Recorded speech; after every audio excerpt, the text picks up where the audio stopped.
ਅੱਜ ਅਸੀਂ ਤੁਹਾਨੂੰ ਕੱਚੇ ਅੰਬਾਂ ਦੀ ਚਟਨੀ ਚਟਪਟੀ ਚਟਨੀ ਬਣਾ ਕੇ ਦਿਖਾਵਾਂਗੇ। ਅਸੀਂ ਆਹ ਅੰਬ ਕਿਲੋ ਅੰਬ ਲਏ ਸੀਗੇ, ਇਹਨਾਂ ਨੂੰ ਅਸੀਂ ਚੰਗੀ ਤਰ੍ਹਾਂ ਧੋਤਾ ਤੇ ਸੁਕਾਇਆ। ਹੁਣ ਅਸੀਂ ਇਹਨੂੰ ਛਿੱਲਾਂਗੇ।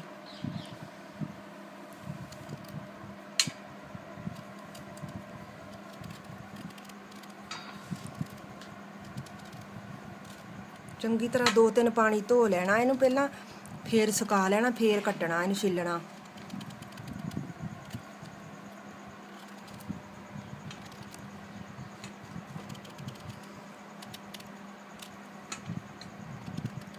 इदा पतला पतला छिल्लड़ ला लेना इहदा चंगी तरह।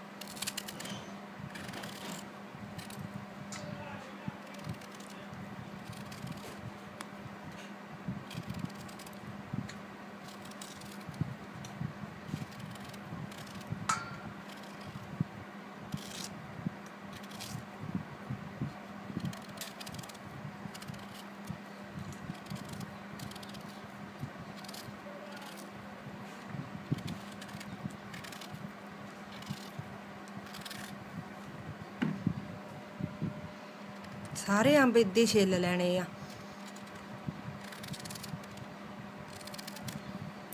कच्चे अंबां दी चटनी गर्मियां नूं बहुत स्वाद लगदी आ।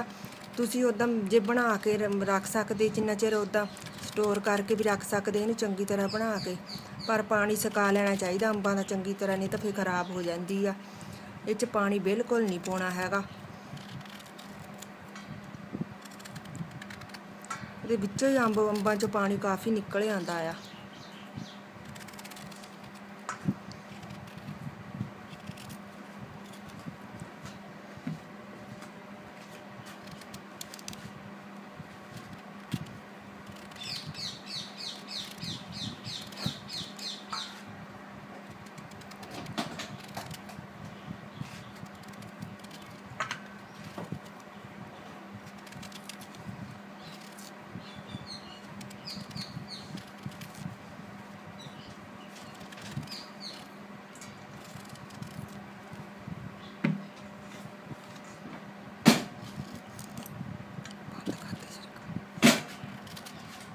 आ सारे अंब असीं हुण छिल लए आ।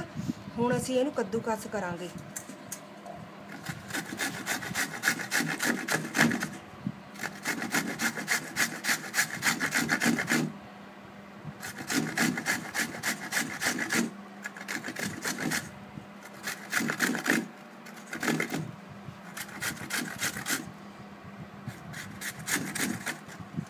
सारे इद्दां कद्दूकस करांगे।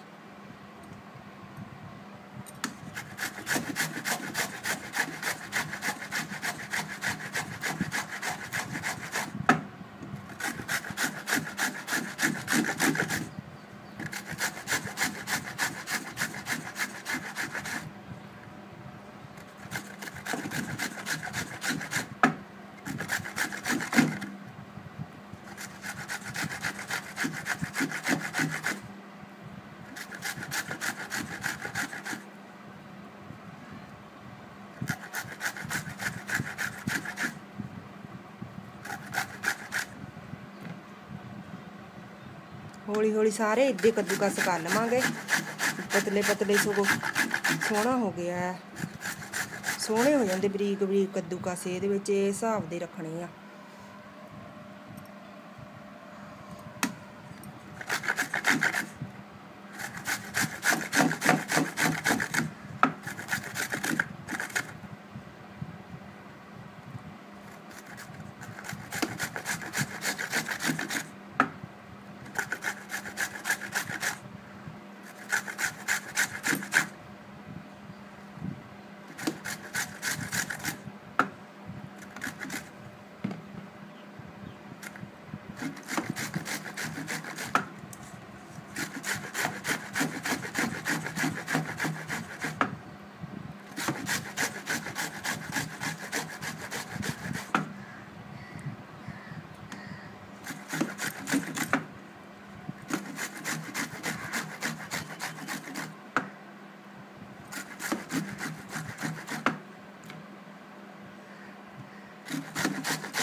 ਅੰਬ ਹੁਣ ਅਸੀਂ ਚੰਗੀ ਤਰ੍ਹਾਂ ਕੱਦੂਕਸ ਕਰ ਲਏ ਸਾਰੇ, ਜਿਹੜੇ ਕਿਲੋ ਅੰਬ ਲਏ ਸੀ ਸਾਰੇ ਕੱਦੂਕਸ ਕਰ ਲਏ।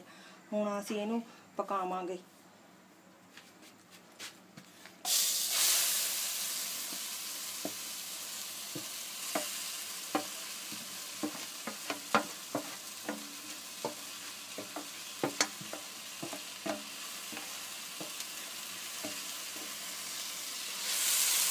ਇਹਨੂੰ ਘੱਟ ਸੇਕ ਤੇ ਹੀ ਰੱਖਾਂਗੇ ਅਸੀਂ।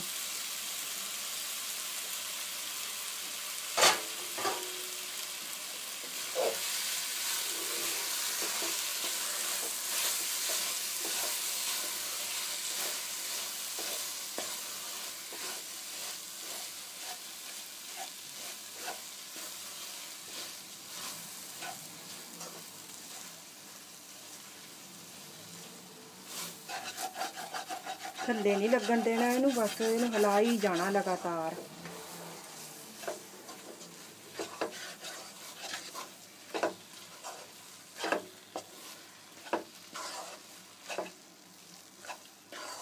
ਪਾਣੀ ਇਹਨੇ ਆਪਣੇ ਆਪ ਛੱਡ ਦੇਣਾ, ਇਹਦੇ ਵਿੱਚ ਪਾਣੀ ਨਹੀਂ ਪਾਉਣਾ ਹੈਗਾ। ਅੰਬ ਪਾਣੀ ਆਪ ਹੀ ਛੱਡ ਦਿੰਦੇ ਆ।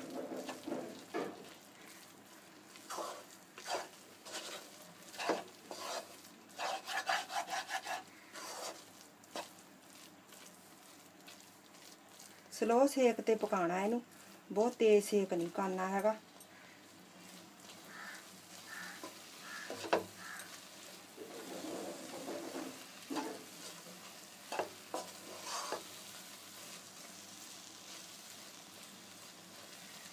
ਪੰਜ ਮਿੰਟ ਇਹਨੂੰ ਇੱਦਾਂ ਹੀ ਪਕਾਉਣਾ ਆ।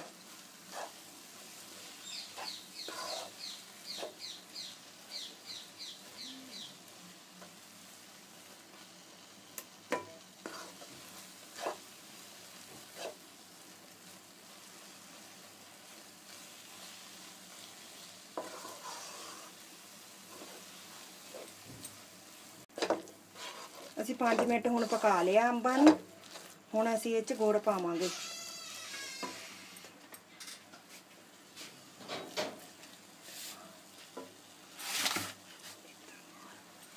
ਅਸੀਂ ਗੂਟੀਆਂ ਇਹਦੇ ਵਿੱਚੋਂ ਇੰਨੀਆਂ ਗੂਟੀਆਂ ਨਿਕਲੀਆਂ, 1 ਕਿਲੋ ਅੰਬ ਵਿੱਚੋਂ ਅੱਧਾ ਕਿਲੋ ਤੋਂ ਜ਼ਿਆਦਾ ਗੂਟੀਆਂ ਨਿਕਲੀਆਂ ਆ।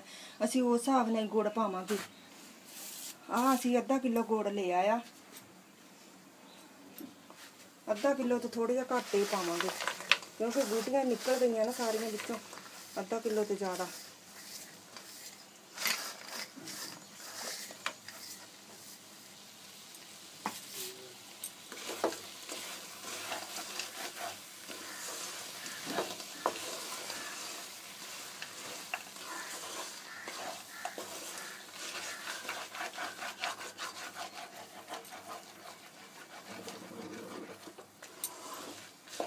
ਇੱਦਾਂ ਹਿਲਾਈ ਜਾਣਾ ਲਗਾਤਾਰ ਇਹਨੂੰ, ਬਸ ਗੁੜ ਆਪਣੇ ਆਪ ਪਾਣੀ ਛੱਡ ਦੇਣਾ ਗੁੜ ਨੂੰ।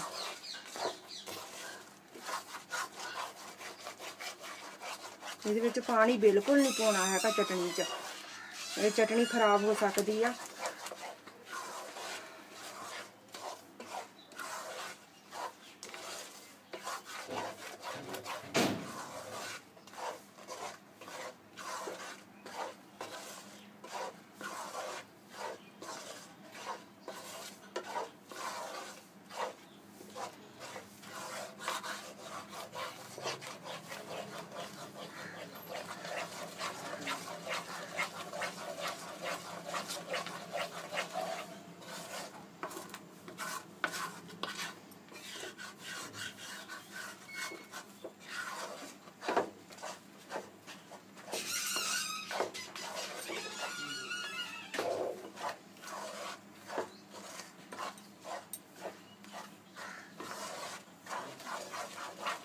ਸਲੋ ਸੇਕ ਤੇ ਪਕਾਉਣਾ ਚਟਣੀ ਨੂੰ, ਬਸ ਥੱਲੇ ਨਾ ਲੱਗੇ ਇਹ ਬਿਲਕੁਲ ਵੀ।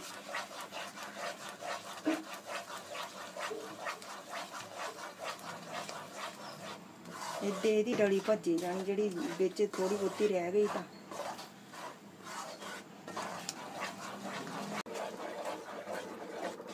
ਅਸੀਂ ਗੁੜ ਚੰਗੀ ਤਰ੍ਹਾਂ ਵਿੱਚ ਹਿਲਾ ਲਿਆ ਆ, ਐਨ ਚੰਗੀ ਤਰ੍ਹਾਂ ਗੁੜ ਰਲ ਗਿਆ ਵਿੱਚ ਅੰਬਾਂ ਦੇ। ਹੁਣ ਅਸੀਂ ਲੂਣ ਮਸਾਲੇ ਪਾਵਾਂਗੇ।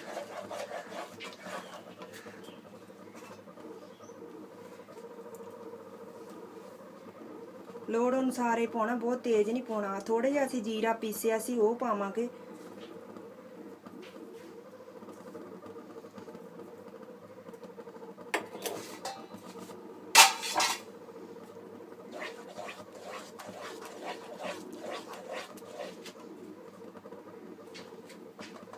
ਥੋੜਾ ਜਿਹਾ ਧਨੀਆ ਪਾਵਾਂਗੇ ਪੀਸਿਆ ਆ। ਥੋੜੀ ਜਿਹੀ ਕਾਲੀ ਮਿਰਚ ਪਾਵਾਂਗੇ, ਸਵਾਦ ਅਨੁਸਾਰ ਹੀ ਪਾਉਣਾ, ਥੋੜਾ ਥੋੜਾ, ਬਹੁਤ ਤਿੱਖਾ ਨਹੀਂ ਕਰਨਾ ਹੈਗਾ। ਥੋੜਾ ਜਿਹਾ ਨਮਕ ਪਾਵਾਂਗੇ।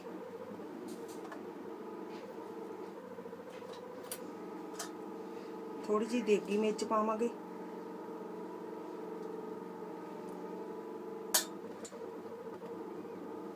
ਥੋੜੀ ਜਿਹੀ ਹਲਦੀ ਪਾਵਾਂਗੇ।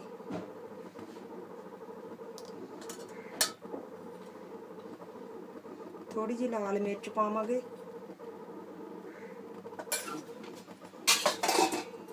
ਹੁਣ ਅਸੀਂ ਇਹਨੂੰ ਚੰਗੀ ਤਰ੍ਹਾਂ ਹਿਲਾ ਲੈਣਾ।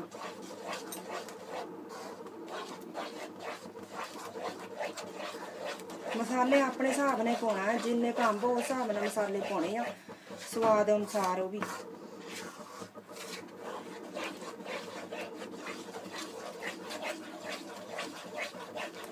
ਅਸੀਂ ਇਹ ਚਟਨੀ, ਸਾਡੀ ਜਿਹੜੀ ਚਟਨੀ ਅਸੀਂ ਬਣਾਈ ਬਗੈਰ ਪਾਣੀ ਤੋਂ ਬਣਾਈ ਆ, ਅਸੀਂ ਪਾਣੀ ਦੇ ਵਿੱਚ ਪਾਇਆ। ਅਸੀਂ ਇਹਨੂੰ ਸਾਲ ਤੱਕ ਅਸੀਂ ਰੱਖ ਸਕਦੇ ਹਾਂ, ਖਾ ਸਕਦੇ ਹਾਂ।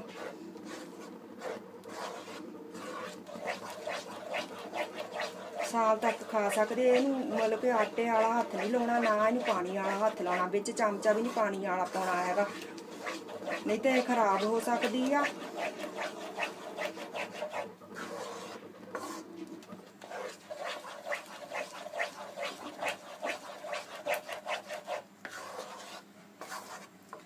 ਸਾਡੀ ਚਟਨੀ ਬਣ ਕੇ ਤਿਆਰ ਹੋ ਗਈ ਆ, ਐਨ ਮਿਕਸ ਹੋ ਗਏ ਆ ਵਿੱਚ ਮਸਾਲੇ।